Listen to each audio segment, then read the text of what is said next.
Students, நாம முந்தைய கிளாஸ்ல அலகு 9 கரைசல்கள் பாடத்துல நம்ம எதெல்லாம் பார்த்தோம்னா கரைசலின் வகைகள், ஈர்ப்பின் நிலைமையை அடிப்படையாக கொண்ட வகைப்பாடு, கரைப்பானின் தன்மையை கொண்ட வகைப்பாடு, கரைபொருளின் அளவை கொண்ட வகைப்பாடு, செறிவுமிக்க நீட்ட கரைசல்கள், அடுத்து வந்து கரைதிறன். இந்த தலைப்பின் மூலம் வந்து நம்ம முந்தைய வகுப்புல பார்த்தோம். இந்த வகுப்புல வந்து நம்ம எதை பார்க்க போறோம்னா கரைதிறனை பாதிக்கும் காரணிகள். இப்போ கரைசல் அப்படின்னா என்னன்னா ரெண்டுக்கு மேற்பட்ட பொருட்கள் சேர்ந்து உருவாகக்கூடியதான் கரைசல். அதாவது ஒரு கரைப்பான், ஒரு கரைபொருள், அது சேர்ந்து உருவாகக்கூடிய வந்து கரைசல் அப்படின்னு நம்ம பார்த்தோம். இப்ப நீர்ல உப்பை நம்ம கரைச்சோம்னா அது என்னது? உப்பு கரைசல். அப்ப இந்த கரைதிறனை பாதிக்கும் காரணிகள் என்னென்ன அப்படின்னு நம்ம இந்த வகுப்புல வந்து செய்யலாம் பார்க்க போறோம். இப்ப வந்து கரை பொருள் மற்றும் கரைப்பானின் தன்மை, கரைதிறனை பாதிக்கும் காரணிகள் என்னன்னா கரைப்பொருள் மற்றும் கரைப்பானின் தன்மை. இப்போ வந்து உப்பு கரைசல் அல்லது சர்க்கரை கரைசல் நம்ம அதை எடுத்துக்கிட்டோம்னா அதுல கரைப்பொருள் வந்து என்னது? இப்ப உப்பு கரைசல்ல உப்பு, கரைப்பான் வந்து நீர். அப்போ இதனுடைய அடிப்படையில் என்ன செய்யுது? இந்த கரைதிறனை பாதிக்கு இரண்டாவது வந்து வெப்பநிலை, மூணாவது வந்து அழுத்தம். நம்ம தனித்தனியாக செய்யலாம் பார்க்கலாம். கரைபொருள் மற்றும் கரைப்பானின் தன்மை. இப்போ ஒத்த கரைபொருள் ஒத்த கரைப்பானில் வந்து என்ன செய்யுது? கரைகிறது. எல்லா பொருளும் எல்லா கரைப்பான்ல என்ன செய்யாது? கரையாது. இப்போ பொதுவா நம்ம வந்து நீர்ல வந்து நிறைய கரைபொருள் வந்து என்ன செய்யும்? நீர்ல வந்து நிறைய பொருட்கள் வந்து கரைக்கலாம். அப்ப நீர் வந்து ஒரு சர்வ கரைப்பான் அப்படின்னு நம்ம என்ன செய்யலாம் பார்க்கலாம். அதே மாதிரி எல்லா கரைபொருள் வந்து நீர்ல வந்து என்ன செய்யாது? கரையாது. அப்போ ஒத்த கரைபொருள் ஒத்த கரைப்பானில் வந்து என்ன செய்யுது? கரைகிறது. இப்போ கரைபொருளுக்கும் கரைப்பானுக்கும் இடையே ஒற்றுமை காணப்பட்டாதான் அது வந்து என்ன செய்யும்? கரையும். இந்த கரைதல் நிகழ்ச்சி வந்து என்ன செய்து நடைபெறுகிறது. சமையல் உப்பு வந்து முனைவுறும் சேர்க்கும். எனவே இது முனைவுறும் கரைப்பானாக நீரில் வந்து என்ன செய்து கரைகிறது. அப்போ ஏற்கனவே நம்ம சொன்னது போல எல்லா கரைபொருளும் எல்லா கரைப்பான்லயும் வந்து என்ன செய்யாது? கரையாது. அந்தந்த தன்மை உள்ள ஒத்த தன்மை உள்ள பொருட்கள் மாத்திரம்தான் என்ன செய்யும்? கரையும். இப்போ நீர் வந்து முனைவுறும் கரைப்பான், அதனால உப்பு வந்து முனைவுறும் சேர்க்கும். அதனால இது வந்து என்ன செய்யுது? கரைகிறது. அப்போ ஒத்த பொருட்கள் ஒத்த கரைப்பானில் வந்து என்ன செய்யும்? கரையும். அதுபோல முனைவுறா சேர்மங்கள் முனைவுறா கரைப்பான்கள் என்ன செய்யுது? கரைகிறது. இப்போ உதாரணத்துக்கு ஈத்தரில் கரைக்கப்பட்ட கொழுக்கு, அந்த ஈத்தர் வந்து முனைவுறா சேர்மம். அப்போ அது வந்து என்ன செய்யுது? முனைவுறா சேர்மங்கள் முனைவுறு கரைப்பான்கள் வந்து என்ன செய்யுது? கரையாது. அதுபோல முனைவுறு சேர்மங்கள் முனைவுறா கரைப்பான்கள் வந்து என்ன செய்யுது? கரையாது. ஒத்த கரைபொருள் தான் ஒத்த கரைப்பானில் வந்து என்ன செய்யும்? கரையும். அப்போ கரைபொருள் மற்றும் கரைப்பானின் தன்மையை வச்சு இதோடைய கரைத்திறன் வந்து என்ன செய்யுது? பாதிக்கு. ரெண்டாவது நம்ம பார்க்கும்போது வெப்பநிலை. இப்போ சாதாரணமா நம்ம வந்து ஒரு சர்க்கரை இருக்கு, அந்த சர்க்கரையை வந்து நீர்ல நம்ம கரைக்கும். அப்போ அதுல வந்து குளிர்ந்த நீர்ல வந்து சர்க்கரை கரையதை விட சூடான நீர்ல வந்து சர்க்கரை வேகமாக என்ன செய்யும்? கரையும். அப்போ பொதுவாக வந்து வெப்பநிலை அதிகரிக்கும் போது அந்த கரை பொருளும் வேகமா என்ன செய்யும்? கரையும். அப்ப வெப்பநிலை அதிகரிக்கும் போது நீர்ம கரைப்பான் திண்ம பொருளில் கரைதிறன் வந்து என்ன செய்யுது? அதிகரிக்கிறது. அப்ப குளிர்ந்த நீர்ல வந்து அந்த கரை பொருள் வந்து கரைததை விட வெப்பப்படுத்தும் போது அது சீக்கிரமா என்ன செய்யும்? கரையும். அப்போ வந்து வெப்பநிலை வந்து அந்த கரைதிறனை வந்து என்ன செய்யுது? பாதிக்கும். இப்ப நம்ம காப்பி போடுவோம், அந்த காப்பி போடும்போது தண்ணி அதிகமா சூடாற சூடாற சீக்கிரமா என்ன செய்யும்? கொதிக்கும். அந்த எல்லா கருப்பட்டி எல்லாமே சீக்கிரமா என்ன செஞ்சிடும்? கரைஞ்சிடும். அப்ப வெப்பநிலை அதிகரிக்கும் போது அதோடைய கரைதிறன் வந்து என்ன செய்யுது? அதிகரிக்கு. அப்ப இதுல வந்து ஒரு ரெண்டு இருக்கு. அதாவது வெப்ப கொள்வினை. வெப்ப கொள்வினைனா என்னன்னா இப்போ ஒரு செயல் நடைபெறும் போது வெப்பம் வெளியிட்டா வெப்பம் வந்து வெப்பத்தை எடுத்துக்கிட்டு அது வந்து என்ன செய்யுது? செயல் நடைபெறும். இப்ப நம்ம வாயில வந்து குளுக்கோஸை போடுறோம், இந்த குளுக்கோஸை போட்ட உடனே நமக்கு என்ன செய்யும்? குளிர்ச்சி ஆகுது. அப்போ வெப்ப கொள்வினை வந்து செயல்திறன் வெப்பநிலை அதிகரிக்கும் போது அது என்ன செய்யுது? கரைதலும் அதிகரிக்கும். அதே நேரத்துல இப்ப வந்து சுண்ணாம்பு இருக்கு, அந்த சுண்ணாம்பு வந்து நம்ம வந்து அதிகமா வந்து வெப்பப்படுத்தும் போது அது கரையாது. சீக்கிரமா குளிர்ந்த நீர்ல வேகமா என்ன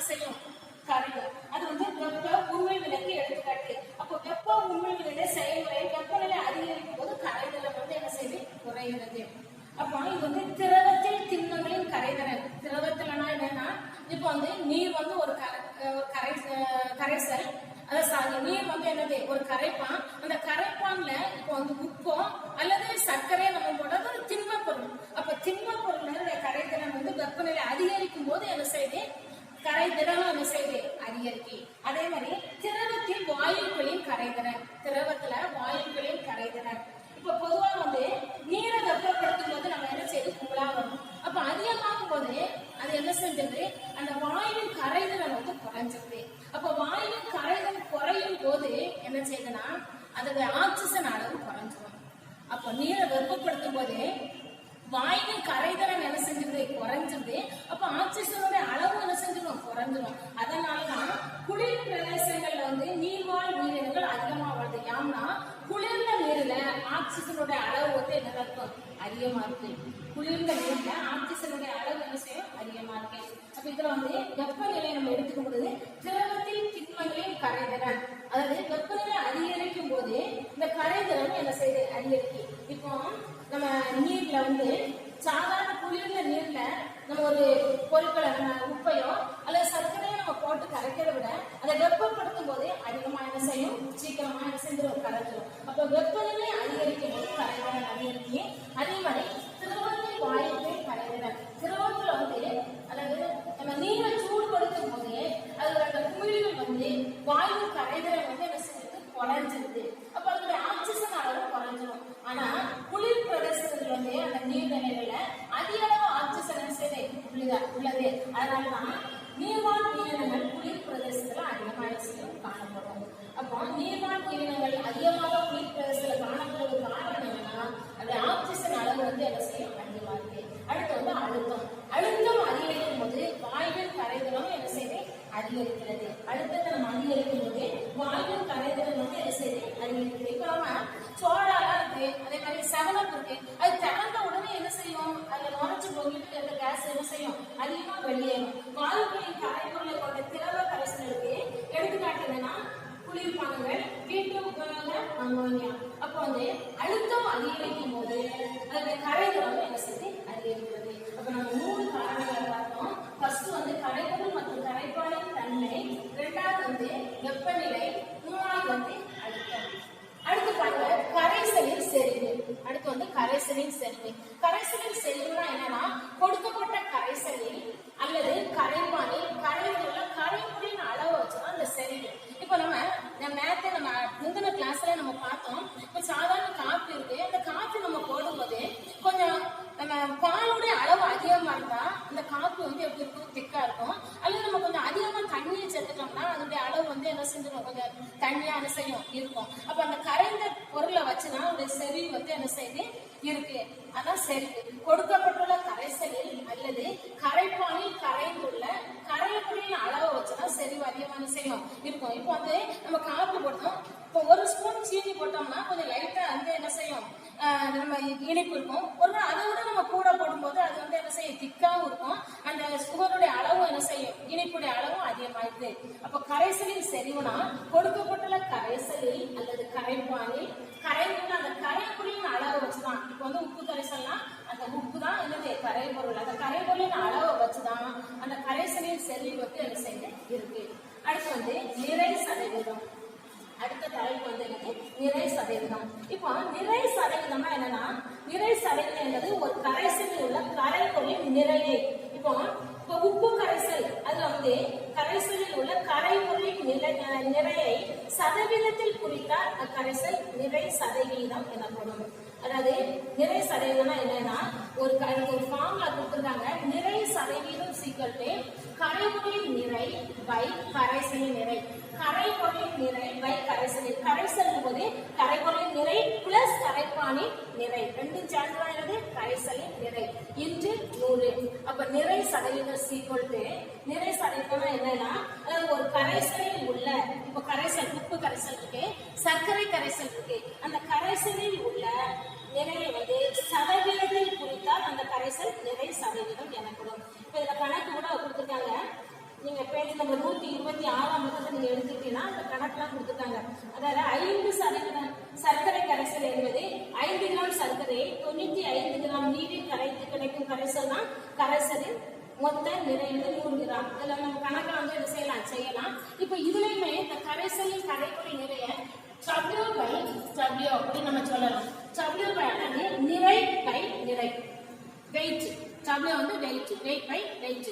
அதாவது நிறை சதவீதம் ஈக்குவல் டு கரைபொருளின் நிறை by கரைசலின் நிறை. கரைசல் போது என்னெல்லாம் இருக்கும்? கரைபொருளின் நிறையும் கரைப்பானின் நிறையும். கரைப்பொருள் கரைப்பான். இப்போ வந்து உப்பு கரைசல்னா கரைப்பொருள் வந்து என்னது? உப்பு, கரைப்பான் வந்து நீர். இந்த ரெண்டையும் கூட்டி வர்றத மறுபடியும் வந்து நம்ம 100ஆல் என்ன செய்யணும்? பெருக்கும் போது நமக்கு நிறை சதவீதம் வந்து என்ன செய்து கிடைக்கும். அதே மாதிரி கன அளவு சதவீதம்.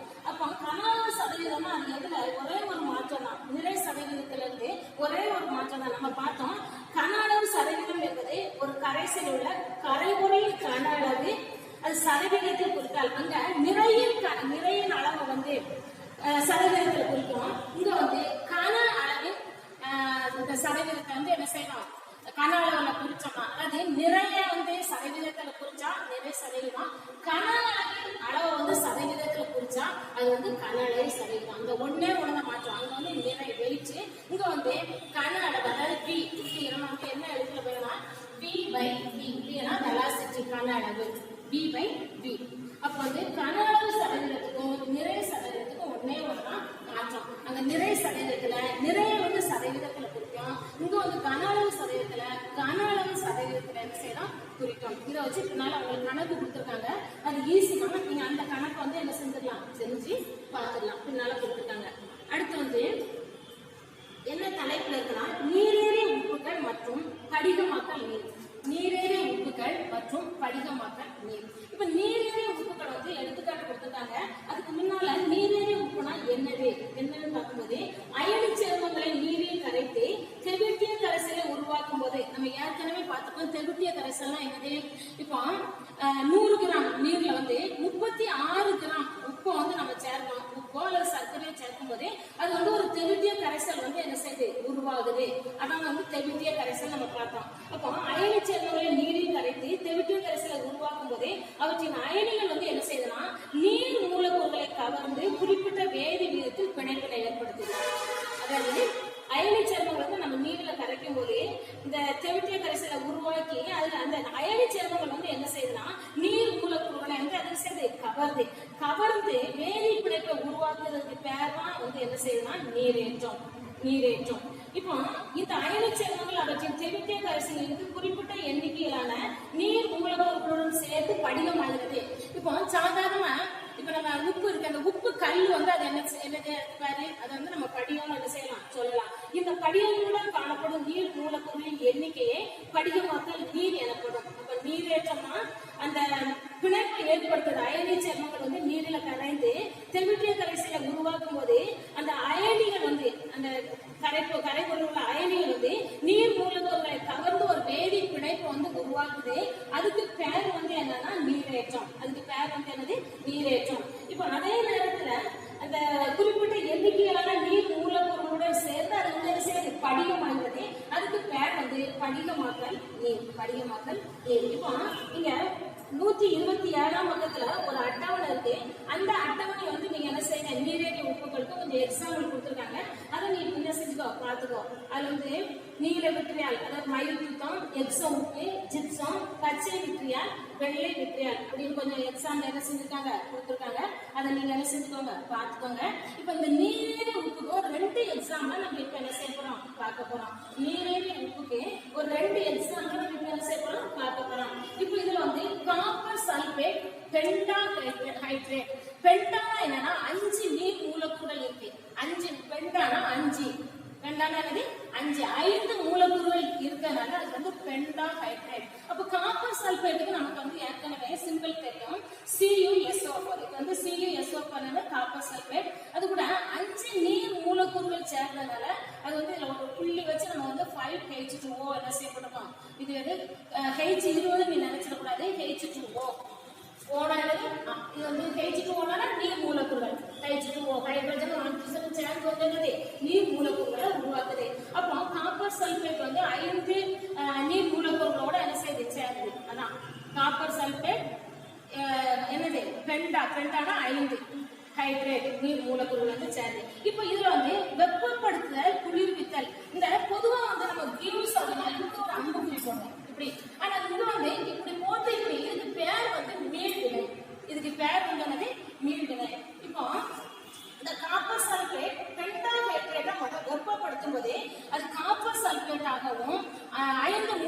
அதாவது நீர் மூலக்கூறுலாம் பிரிஞ்சிருது. அது என்ன செய்யுதுன்னா தன்னுடைய நிறத்தை வந்து என்ன செஞ்சிருது, இழந்துருது. அப்ப நீல கலர் வந்து இழந்துருது. அதே மாதிரி இந்த நீரை வந்து என்ன செஞ்சிருது, பிரித்தெடுத்து நம்ம வெப்பப்படுத்தும் போது இதுக்கு பேர் வந்து நம்ம என்ன செய்யுது, மீள்வினை. மீள்வினைனா என்னன்னா இப்ப முதல்ல வந்து வெப்பப்படுத்துவோம், அப்ப தனித்தனியா தெரியுது. மறுபடியும் குளிர்விக்கும் போது திருப்பி வந்து என்ன செய்யுது, குளிர்விக்கும் போது மறுபடியும் காப்பர் சல்பேட் அந்த பெண்டால் ஹைட்ரேட் வந்து என்ன செஞ்சு உருவாயிடும். இப்போ இந்த மீள்களுக்கு ஒரு எக்ஸாம்பிள நம்ம சொல்லலாம். நீர் இருக்கு, அந்த நீரை வந்து நம்ம குளிர்விக்கும், ஃப்ரீசர்ல வைக்கும்போது அது என்ன செஞ்சது, பனிக்கட்டி ஆயிடுது. மறுபடியும் அந்த பனிக்கட்டியை நம்ம வந்து வெப்பப்படுத்தும் அல்லது வெளியே வைக்கும்போது கொஞ்ச நேரத்துல அது வந்து நீர் ஆயிடுது. அதான் மீள்வினை. அதாவது ஒரு பொருள் வந்து ஒரு புதிய பொருளை உருவாக்கி மீண்டும் தன்னுடைய பழைய நிலையை அடைவதற்கு தேவையானது மீள்வினை. இப்ப இந்த காப்பர் சல்பேட் பெண்டால் ஹைட்ரேட்டை வெப்பப்படுத்தும் போது அது ஒரு காப்பர் சல்பேட் ஆகவும் நீராகவும் என்ன செஞ்சது, பிரிஞ்சது. இது வந்து நீல நிற காப்பர் சல்பேட், நீல கலர்ல இருக்கு. இந்த நீல நிற காப்பர் சல்பேட் பெண்டால் ஹைட்ரேட் படிகத்தை வந்து மெதுவாக வெப்பப்படுத்தும் போது ஐந்து நீர் மூலக்கூறுகளை இழந்து நிறமற்ற நீரற்ற காப்பர் சல்பேட். அப்ப இந்த 5 நீர் மூலக்கூறுகளை தனியா வந்துருது. இது நீல நிறம் இருக்கிறது வந்து அது வந்து எப்படி ஆயிடுது, நிறமற்ற காப்பர் சல்பேட்டா என்ன செஞ்சுது, மாறிடுது.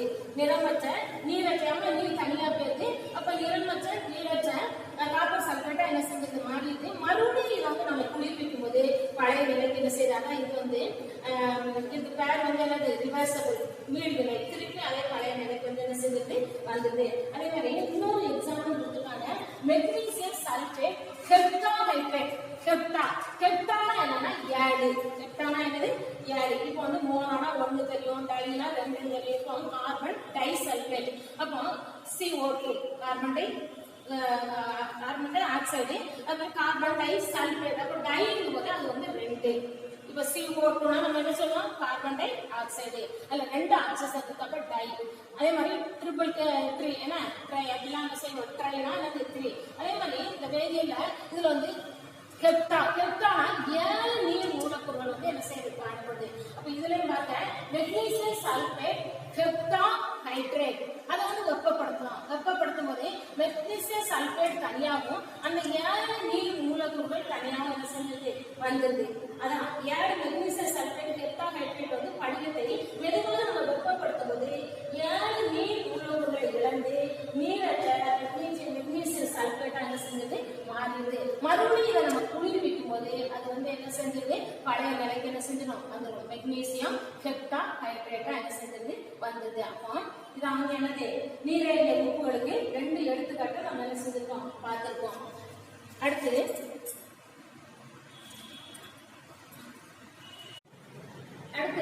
ஈரம் உறிஞ்சுதல். ஈரம் உறிஞ்சுதல்னா என்னன்னா சில சேர்மங்கள் வந்து சாதாரண வெப்பநிலை வளிமண்டல காற்றுடன் தொடர்பு கொள்ளும்போது அதனோட ஈரப்பதத்தை உறிஞ்சும் தன்மை பெற்றிருக்கு. இப்போ நம்ம ஈரப்பெல்லாம் நம்ம வந்து சும்மா சாதாரணமா குளித்த நீர்ல போடும்போது ஒரு 2-3 நாள் கழிச்சு அது வந்து என்ன செஞ்சிடலாம், தன்னுடைய அந்த நீர் வந்து உறிஞ்சு அது வந்து ஒரு மாதிரி துரு பிடிச்சிடும், அதுக்கு வேற துரு. ஆனா இது வந்து என்னன்னா ஈரம் உறிஞ்சதுன்னா வளிமண்டல அழுத்தத்தோட தொடர்பு வந்து அது வந்து ஈரத்தை உறிஞ்சும். ஆனா தன்னுடைய தன்மையை வந்து என்ன செஞ்சது, வேற எந்த விதமான மாற்றமும் வந்து ஏற்படாது. ஈரம் உறிஞ்சுதல் சில சேர்மங்கள் வந்து சாதாரண வெப்பநிலையை வளிமண்டல காற்றுடன் தொடர்பு கொள்வது அதனுடைய ஈரத்தை உறிஞ்சும் தன்மைனா ஈரம் உறிஞ்சுதல். அதுக்கு வந்து எடுத்துக்காட்டு வந்து என்னன்னா இது H2SO4 அதை சல்பூரிக் அமிலம். அடுத்து P2O5 அது வந்து பாஸ்பரஸ் பென்டாக்சைடு. இது வந்து கால்சியம் ஆக்சைடு சுத்த சுண்ணாம்பு. Silicon gel SO2. அடுத்து வந்து கால்சியம் குளோரைடு நீரற்ற கால்சியம் குளோரைடு. இது வந்து ஈரம் உறிஞ்சிருக்கு. அது வளிமண்டலத்துல அந்த நீரோட வந்து நீரை உறிஞ்சி தன்மை அதுக்கு பேர் வந்து ஈரம் உறிஞ்சுதல். இந்த ஈரம் உறிஞ்சி கரைசல் அப்படின்னா என்னன்னா அது வந்து அந்த சில சேர்மங்கள் வந்து என்னன்னா சாதாரண வெப்பநிலை வளிமண்டல காற்றுடன் தொடர்பு கொள்ளும் போது அதோட ஈரத்தை உறிஞ்சி முழுதும் கரைஞ்சிருக்கு. அது வந்து முழுசு என்ன செஞ்சது, கரைஞ்சது. அதான் ஈரம் உறிஞ்சு கரைசல். அதுக்கு வந்து எக்ஸாம்பிள் வந்து என்ன கொடுத்துருக்காங்கன்னா கால்சியம் குளோரைடு CaCl வந்து கால்சியம் குளோரைடு, NaOH வந்து சோடியம் ஹைட்ராக்சைடு, இது வந்து பொட்டாசியம் ஹைட்ராக்சைடு, ஃபெரிக் குளோரைடு. இதெல்லாம் வந்து ஈரம் உறிஞ்சு கரைசல். இது வந்து வளிமண்டல அந்த காற்றோட அது என்ன செய்யுது, வினைப்பட்டு அது முழுசும் அதெல்லாம் கரைஞ்சிருது. இதுல வந்து கரையாது, அது மட்டும் உறிஞ்சும். இது வந்து என்ன செஞ்சதுன்னா கரைஞ்சது. இப்போ நமக்கு புக்ல வந்து 129 பக்கத்தை எடுத்து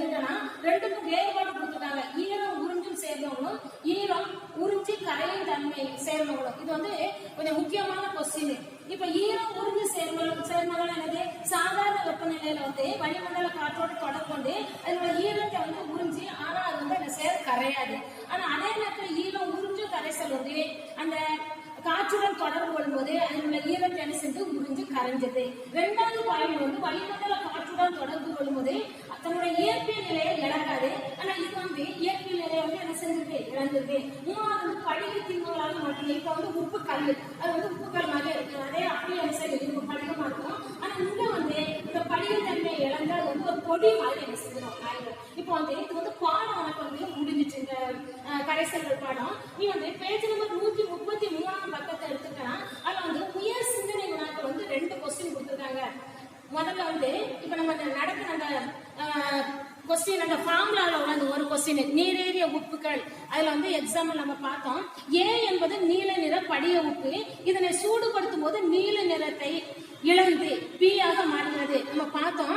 இப்ப காப்பர் சல்பேட் அந்த பெண்டாஹைட்ரேட் CuSO4 5H2O அது வந்து வெப்பப்படுத்தும் போது காப்பர் சல்பேட் ஆகும், நீரை வந்து இழந்து நீர் இல்லாத காப்பர் சல்பேட்டா மாறிடுன்னு பார்த்துருக்கோம். அப்ப இதுல ஏ வந்து உனக்கு என்னன்னா காப்பர் சல்பேட் பெண்டாஹைட்ரேட், நாங்க எழுதி கொடுப்பேன் காப்பர் சல்பேட் பெண்டாஹைட்ரேட் ஏ. அடுத்து வந்து பி வந்து என்னது, நம்ம என்ன கொடுத்துக்கோன்னா பி வந்து நீரை பீயாக மாறுகிறது. பி நீரை சேர்க்கும் போது மீண்டும் வந்து என்ன செய்யுது, ஏயாக மாறுகிறது. ஏ மற்றும் பி, பி வந்து அப்ப என்னன்னா நீரற்ற காப்பர் சல்பேட் CuSO4. இன்னொரு கொஸ்டின் வந்து அவங்க கொடுத்துருக்காங்க. மூணாவது கொஸ்டின், குளிர்பானங்கள் மலை உச்சியில் அதிகமாக நுழைத்து போகுமா அல்லது அடிவாரத்தில் அதிகமாக நுழைத்து போகுமா, விளக்குங்க. இப்போ வந்து மேல போக போக அழுத்தம் வந்து என்ன செஞ்சிடும், குறைஞ்சிடும். அப்போ நம்ம வந்து அந்த உள்ள போடும்போது அது வந்து என்ன செய்யுதுன்னா அந்த பொங்கலுக்கு இல்லாம உள்ள வந்து விரவுகளுக்கு கரையாது, கரையாம அது வந்து என்ன செஞ்சிடும், மேல பொங்கிடும். அப்போ மேல மலை உச்சிக்கு போக போக அழுத்தம் குறையதுனால அப்ப இந்த குளிர்பானங்கள் வந்து அது வந்து என்ன செய்யுது, பொங்குது. அப்ப இந்த கொஸ்டினுக்கு வந்து நமக்கு ஆன்சர், குளிர்பானங்கள் மலை உச்சியில் அதிகமாக நுழைத்து போகுமா அல்லது அடிவாரத்தில் அதிகமாக நுழைத்து போகுமானா மலை உச்சியில தான் அதிகமாக என்ன செய்யும், நுழைத்து போகும். காரணம் அழுத்தம் குறையும் போது திரவத்தில் உள்ள வாயுவின் கரைதல் வந்து என்ன செய்து குறையுது. சரி, இதை வந்து நீ புக்ல வந்து என்ன செஞ்சுக்கோ, அந்த கொஸ்டின்ல குறிச்சுக்கோ. இந்த பாடம் முழுசும் நீங்க என்ன செஞ்சுங்க, படிச்சிருங்க. தேங்க்யூ.